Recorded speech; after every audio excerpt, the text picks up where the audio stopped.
I've lived here for 5 years, and I've never felt so clearly that somewhere I lived was my bit. And I remember feeling that way within a month of moving here. It's an absolutely fantastic area with a rich history, a diverse and proud working class history. I think that pride is why we're all out here fighting for it, fighting for Govanhill. I think that everybody who is here today has come because they have a sense of pride in Govanhill. But all you often hear the opposite from the media about Govanhill residents. We do care deeply. The vast majority of the area feels the same way. We care and we don't want to see our streets and back courts left routinely in unsanitary and even hazardous conditions. We're tired of the status quo, which makes normal overflowing bins, rats in the streets, rampant fly tipping. We're tired of the day in, day out battle to maintain some semblance of order and hygiene where we live. The impact to cleansing issues on a person's mental and physical well-being can't be understated.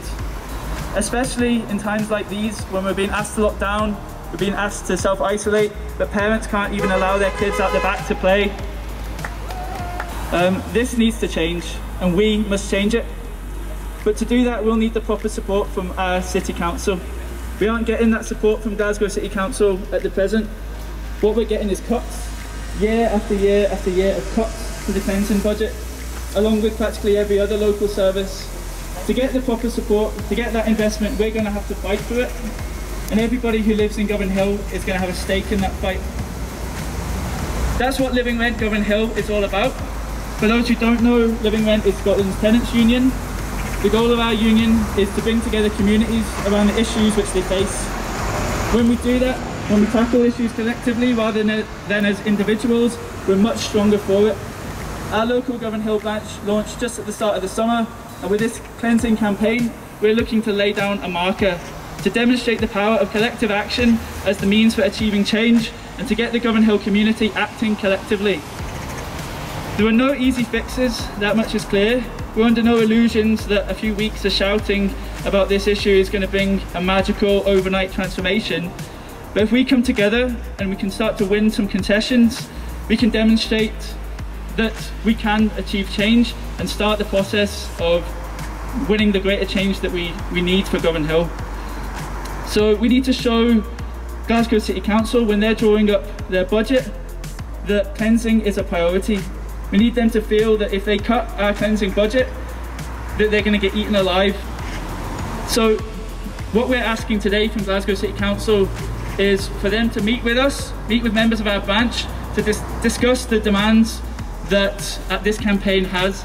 That is for investment in the form of a backcourt team, which would be responsible for bulk uplift and upkeep of the backcourts. We want to see education that goes out in more languages than just English. We want to see enforcement to crack down on the rogue landlords and the fly dumpers and get people that don't think they have to dispose of their rubbish properly.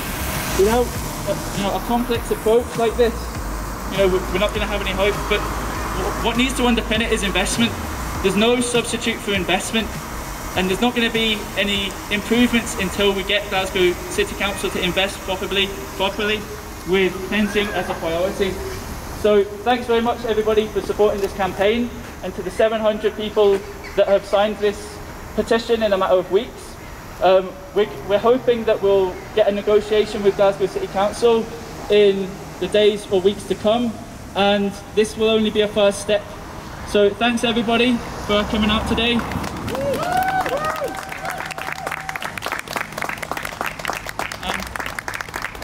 Thanks very much for the support that we've had from the GMB and the Clenny workers, because part of our strategy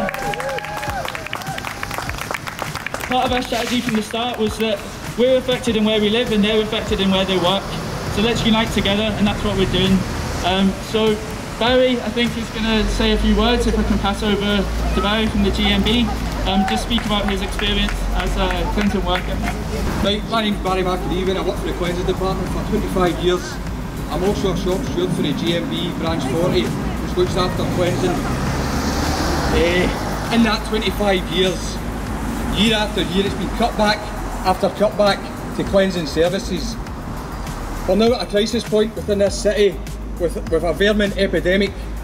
If we allow the City Council to continue in this fashion, it's going to become a health and safety issue for the general public, as well as the workers that need to attend these bin sets. So not only are we calling for more investment within the city cleansing department, we're wanting them to ring fence the cleansing budget as things stand just now, because this cannot continue.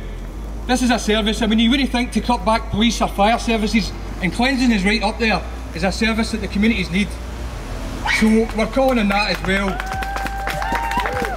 But just to say, these are an absolute credit to your community, by the way.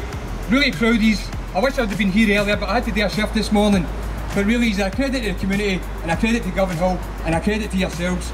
So thanks very much for doing this, and hopefully we get the result we're looking for. So thank you. Hi, my name's Kieran Pradeep. I basically moved to Govanhill and Alison Street at the very beginning of the lockdown. So my experience of how important access to space, access to clean space, access to green space, access to any kind of space whatsoever, just to try and kind of help keep the community safe, help keep the community able to abide by the rules that help keep everyone safe. Like, it's been absolutely vital, but it's also been difficult. I remember when, you know, the first sunlight would hit the steaming pile of rubbish in my back court. I'm living on the ground floor, being woken up by like an unimaginable stench. I remember seeing the children in my building and my block playing football in the same trash. I've seen an exterminator come to my flat. I've seen an exterminator actually more times than I've seen my family this year. So like, that tells you like a lot about kind of like what we're up against. So if you look at that pile of trash right there, that's a contradiction, because like that's something the council doesn't want us to see. But at the same time, it's something we all see too much, too often, all day, every day, on every street corner. Whether you're coming from like whichever part of the neighboring areas, you're passing past this. All we're doing today is making it unavoidable, unmistakable, and you know, we're posing a question that needs to be answered. So I just want to say thank you everyone for coming out today. Thank you for getting covered in all sorts of whatever, like myself. And I hope you all have like a nice long bath or shower after this, but just solidarity, and thank you so much as a resident. Cheers.